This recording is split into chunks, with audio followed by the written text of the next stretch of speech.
Michael Nagy here with Jiggy Jag TV and DiscoveringBands.com. And for everyone watching right now, if you can share this video and this channel and help support the awesome bands that I feature. And today I'm here with No Anger Control. How you doing today? Good. How are you? I'm doing good. So you want to tell us a little about the band for anyone that doesn't know? Okay. So No Anger Control, the people in the band, we're all a little bit older, and we like old school roots of punk. You know, we got real into like 77 punk and then 80s hardcore. So when we started this band, we're all like, we got to take it back there.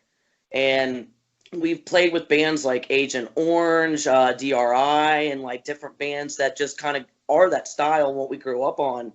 And it's been really awesome. Like people that I've idolized, I've now shared stages with because I don't see as many punk bands still doing that straight up, just like 80s hardcore. You know, there's always something else added in. So I think that's our special little flair. We got a good little following because of it. Awesome. Now, you just local to the area, or do you tour? Well, when you could tour, did you tour all over?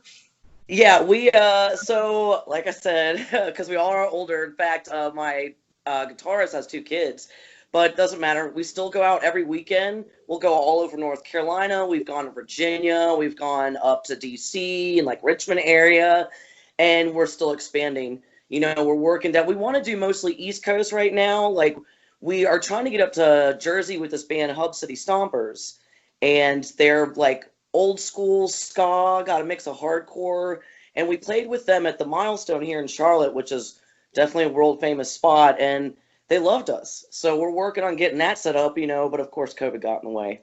All right. Well, tell us about your record collection behind you. That looks pretty impressive. So this collection back here, God knows I wish I had more lights in this room, but it's just everything. Like we have this place called Manifest in Charlotte, and Manifest has pretty much everything you can get. A lot of this is band stuff, and there's more down here. But I mean, you know, old school Black Flag, and then you'll go somewhere else and pull out something like Disco Duck. Donald Duck had an actual disco album. I still don't even know how that's possible. And it's like, you know, I'll go into like pawn shops and stuff, and you can get like records, 50 cents like that. And so it's the most random stuff, and it continues. I actually have some under my desk too. Wow. My dad, just recently, and I'll pull out at least one album, gave me all of his Who albums and then all of the offshoots. So I'm obsessed with the Who. Like them and the Kinks. For people who are in punk bands, those were the bands from that time period that kind of had that raw punk sound that we kind of, especially the Kinks, because they were the first ones to use distortion. But yeah, this has just been collected over the years, and basically anytime you go somewhere that has used records, like used places like that, that's how you get that. Now, how You many sell some, you get some that you really like, you listen to them for a while, and then you sell those and get more. albums do you guys have yourself? So we had our first album, which was self-titled, No Anger Control. And then our second was a split, which I'm pretty sure that was one of the things we sent you. I've got it over here somewhere. When you can't find your own record, here it is. And my guitarist actually did the artwork on this. So I know there's kind of a little bit of a glare on it, but it was a split with Drunk in a Dumpster. And it was really cool because they're from Asheville, North Carolina. We're from Charlotte, North Carolina. And you can see like the city backdrops behind each of us. And then that's the lead singer, David, and that's me. And we're facing off. And he said when they recorded the album that they did one more song because he's like, you guys are so good. We're just going to do one more song so we can at least have that. So they beat us by a song. I was like, thanks, guys. And then our third album, we just released a little over a year ago. I feel like it was back last February. Feels forever because COVID's just like sucked away time. But that one was called Lessons in Mass Destruction. That's my favorite. That one, with the band on the front of it is actually something that my drummer found behind his girlfriend's house. And it was near this old venue that we had here, Tremont Music Hall. I can't find the album. Lord knows what I did with it. But and so Tremont got closed down. Tremont was like a staple here in Charlotte. We actually played their final show, And so when he saw this, he was like, this looks like something some creepy punk kid would come rolling up to on a show. And so he got pictures of the inside, and I'm like, who's the creepy punk kid? But but yeah, that's how we got all that for the album. And that one pretty much was our culmination of, not that we're trying to tell people what to do, but I preach a lot about loving and caring for other people in a very angry way. And that's what it comes across as. Like, we see you, we see how you're hurting people, and a lot of our music is what we see around us. And that's why we called it Lessons of Mass Destruction, because people are going to hear it and they're going to be like, oh shit, that's about me. So Right. Speaking of right now, with what's currently going on in the world, I bet that's going to fuel some good music, right? Oh, it has. You know, it's funny too. So we've been writing, and my bass player puts a lot of stuff together. He'll do the bass track, the guitar track, and like a drum beat. Like, he doesn't play drums, but he'll do the other two himself, and he'll send out, like, God knows, enough songs for like 5 albums. Dude is a writing machine. And so then I'll get it. He'll have some lyrics on some of them, but then I'll get it and I'll add lyrics. And then he'll be like, you might want to switch these out. So we write together. And then last week, I actually got to go over to his house. We did social distance. I was like in his closet almost, in the office we were in. And we recorded my voice with those tracks. And now we've sent them out to my guys, my bass player, my drummer, and now they're going to be working on that. And my drummer, John, was so excited about this one song. It's called Disease, and it is definitely about what's going on now. But the disease is not COVID in it. It's us. And I took it as a way, like, there's actually a line in it that says that our hearts are empty at, like, the shelves in every store. And I was like, you know, I took some of what was going on, but I think it could actually relate to everything happening right now. Because it's talking about, like, the next line is, always worrying if I have plenty, never wondering who needs more. Like, you know, basically saying we think about ourselves and a lot of what's happening. I mean, everything that's happening.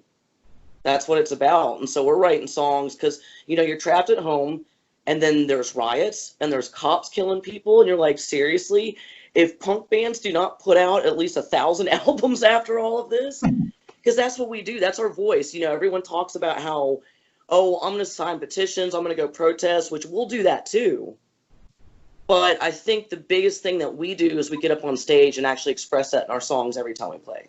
Yeah, I know punk's a very political scene, so definitely. Oh, yeah. And we're not even, it's funny because my band's not even that political. We just sing about what makes us angry. Because, you know, no anger control. And it was funny, before I joined the band, I didn't actually think I was that angry. Because people that meet me will be like, oh, you're so sweet, you're so nice. And then they see me on stage and they're like, whoa. Like, it's like Dr. Jekyll and Mr. Hyde. And if you don't know me, then there's people who've been afraid to come up and talk to me. And I'm like, sometimes I can be like, huh, they look sketchy. We'll go with this. And like, but usually I'm real nice to everybody. And my guitarist and I especially love to talk to people. So that's helped us a lot too, because we're just really friendly, even though we're probably the angriest band. So when this is all over, you plan on getting back out there live? Yes, most definitely. The hardest part about this was looking at my calendar and seeing all the shows we had lined up and crossing them out as we weren't playing them.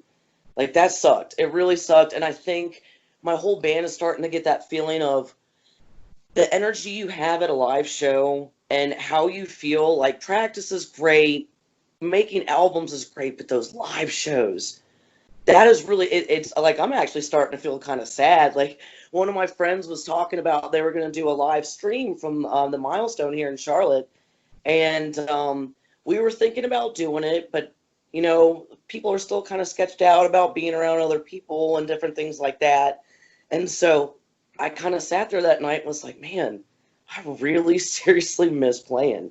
Like, it feels like part of me's gone right now. Like, you lost an arm or something. Like, I don't know. But as soon as this is done, I feel like we're going to play all the time. Like, I don't know how any band's not going to be like, yes, let's go play a ton of shows. Like, months without a show is insane for someone that's used to being in bands. Because I've been doing this 17 years. So yeah, nothing beats the live energy. I think there's going to be a huge explosion. I always told people it's better than any drug you ever think you could have. like the feeling you get, like the adrenaline rush. Like, I don't even know how to explain it. And then you get off stage and it all crashes and you're like, oh God. And then you get excited for the next show. Yes, always, always. And then or I get excited about the fact that I didn't bust my tooth with my mic for the second, third time, fourth time. I get a little rambunctious on stage. Now, if people want to find you online, look you up, find your music, how do they do that? So we actually have our own website, and it's literally just our name, noangercontrol.com. And that lists all the ways you can find us, Twitter, Facebook, Instagram. And I know that we're up on YouTube, Apple, Spotify. Like, our stuff's everywhere. My bass player is so good about doing that. But if you actually go to the website, that's where you can get links to everything. It's the easiest way to find us and hear our music. So just all over the social media.